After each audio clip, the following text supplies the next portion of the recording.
interesting is not knowing. I think it's just you develop and see what happens. You don't know the limit until you reach it, you know. So I'm trying to push the boundaries a bit more and more.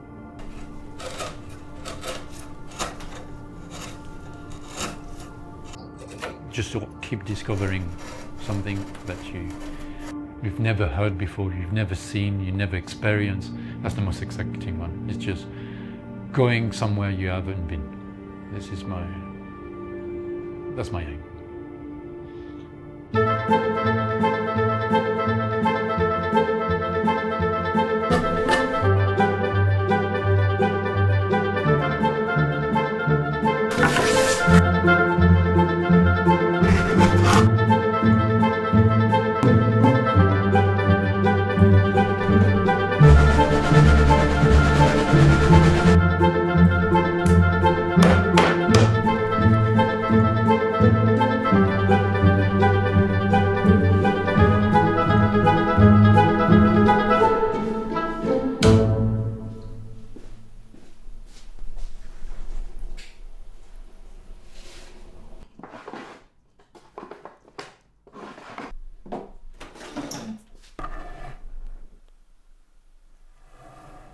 My name is Nicolas Perez.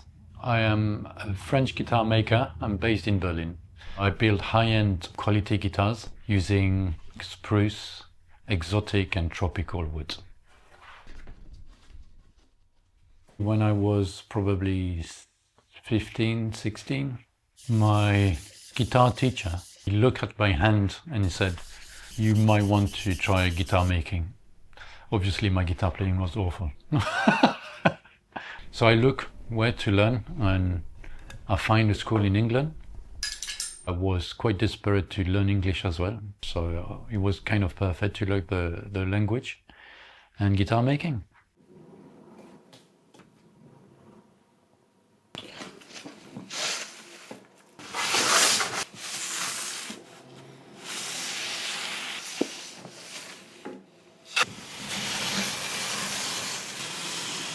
I did an interview there and I had absolutely no skills, no woodworking skills. I was pretty good at drawings, like technical drawings, so I did some technical drawings for them for the interviews of a guitar, and they said, yeah, that's nice and precise, it's good. I just got all the skills from them, and especially my ex-flatmate, which was a very highly skilled woodworker. We started straight away with, we call him the father of the acoustic guitar, the classical guitar, the concert guitar, nylon strings, from Antonio de Torres, Spanish maker. He developed the one that we know, the acoustic guitar. So we started with a classical guitar, a concert guitar. So this was my very first guitar, which my dad now got. That's good to keep it in the family, you know. At least I can go back and see how crap my work was at that time.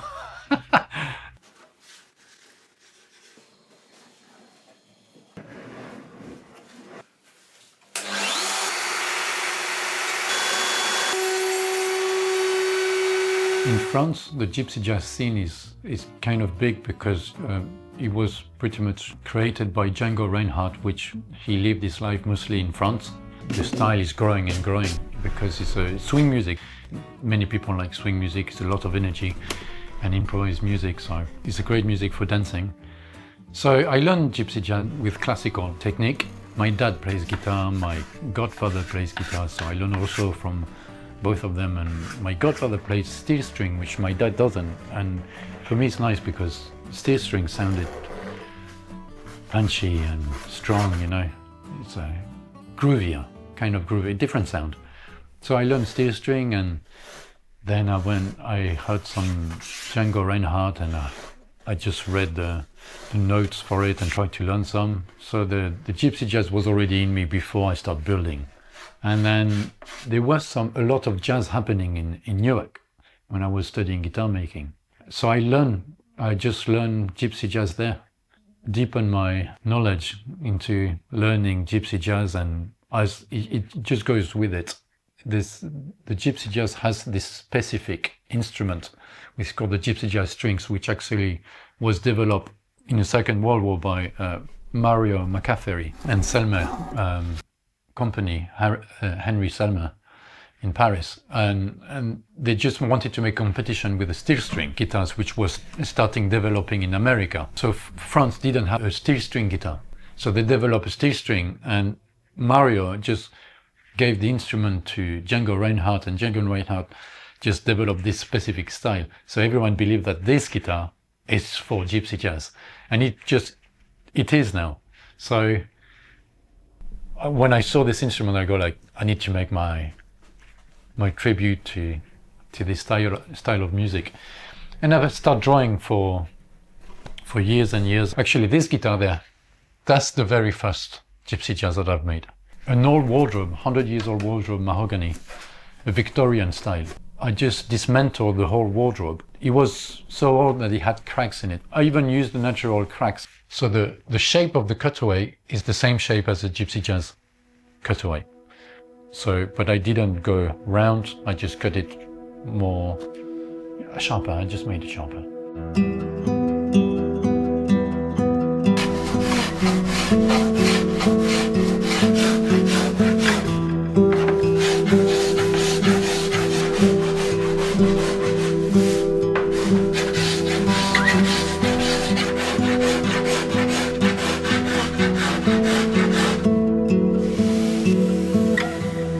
Soundboard is one of the most important aspects of the acoustic. Just making weaker, try to develop some structure, tension and architecture, and you just work around this. It's so going thinner, you can go with bigger curves, but it means more tension, more fragile. So you need to think about where to support this and everything. So you need to be quite careful, but you need to let it free as well. Because if you overdo it, then it's too stiff. You just need to have a mix of frequencies and thicknesses to bring different colors.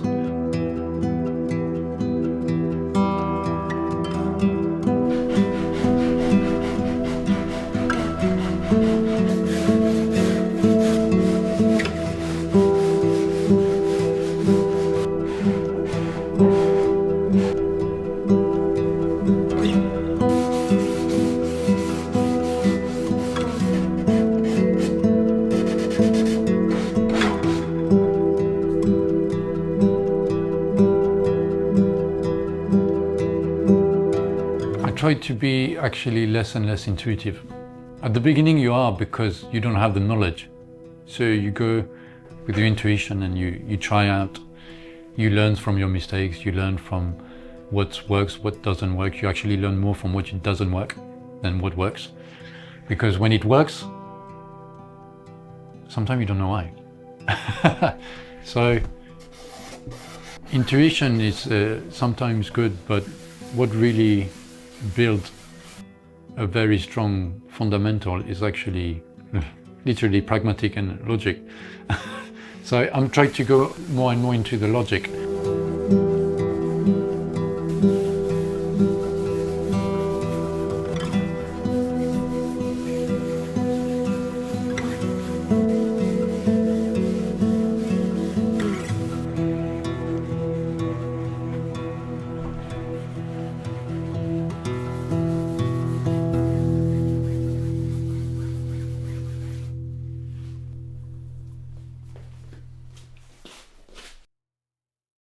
The idea I went for this is literally physics. It's just physics, architecture, mechanism. So I study mechanical engineering in school, so I know about the forces. If you want something that reacts fast, you need to remove a lot of mass.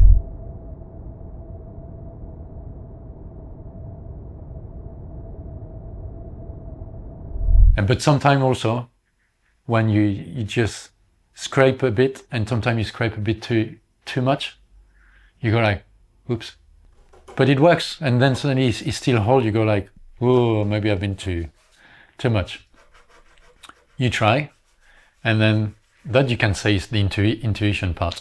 You just work, you feel the material, and then suddenly you feel the material just having a response too quick, and you go like, whoa, yeah, maybe we should stop there and see what happens.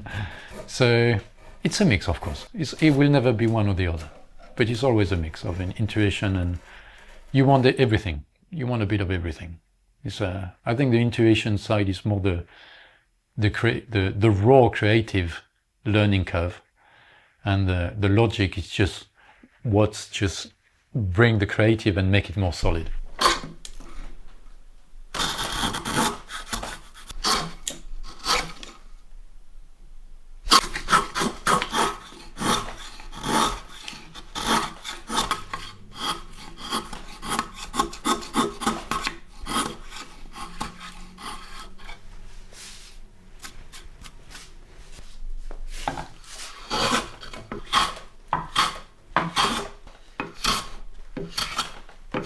It's not magical stuff. We make guitars. They are mechanical. They're just physical. As physical, you use material. So it's all about like physics. So if you believe that it's just a magical thing, and you can make something that just like is going to be mysterious, it's just, yeah, sure. If you want to, it's a different story. But it's pure physics. I think it's just mathematics, physics. It's just, so far that's what explained best. But because we cannot explain fully, I think that's what it makes it mysterious.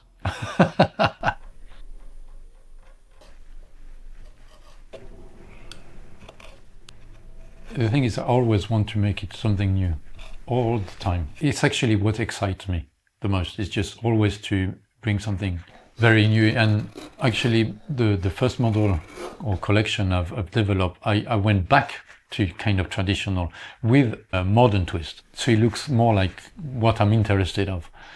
And also, when I was learning guitar making, I developed like very like weird shape.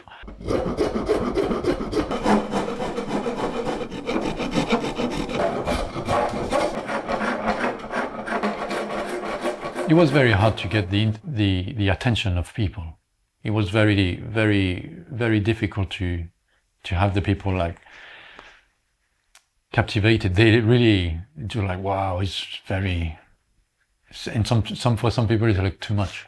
And many also makers, when I show this to guitar makers, they go like, it's a bit too extravagant for them.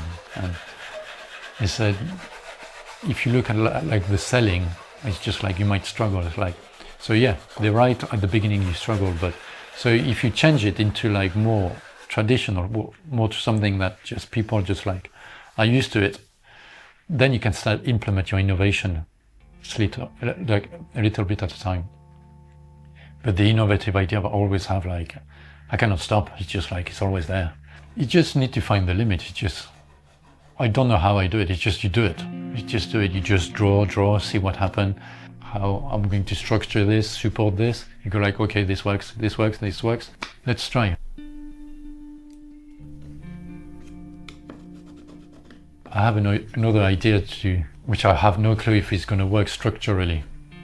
But I'm not going to talk about it because if it's a failure, it's a failure. It's a big failure. So, but I'm going to learn from it. But it's, you know, you fail with like very nice materials as well, so it's a bit painful.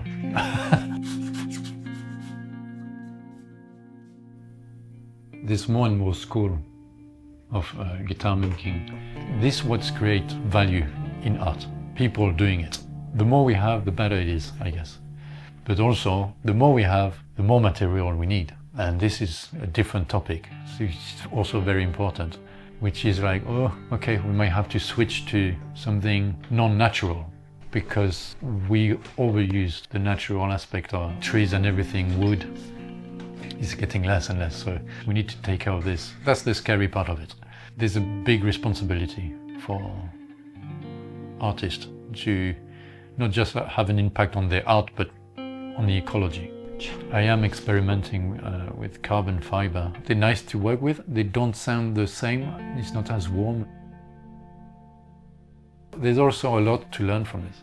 I'm pretty sure there's always high potential. It's our job to just develop that, to just go beyond this. I've been professional since 2010, so that's 15 years now. And so I'm getting more and more confident with what I do. So the challenge is developing innovative ideas, how to make it look good. And it's just, and I just try by drawing for hours. Like the drawing of this instrument has been for years. So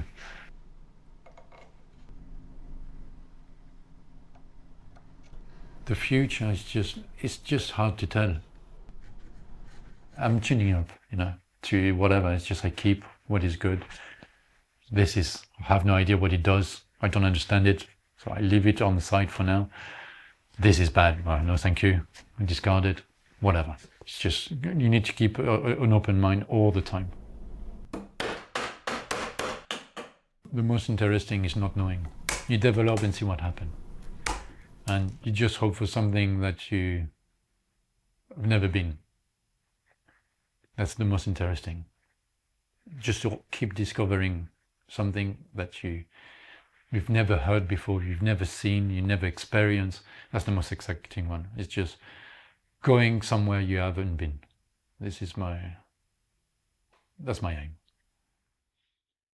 aim.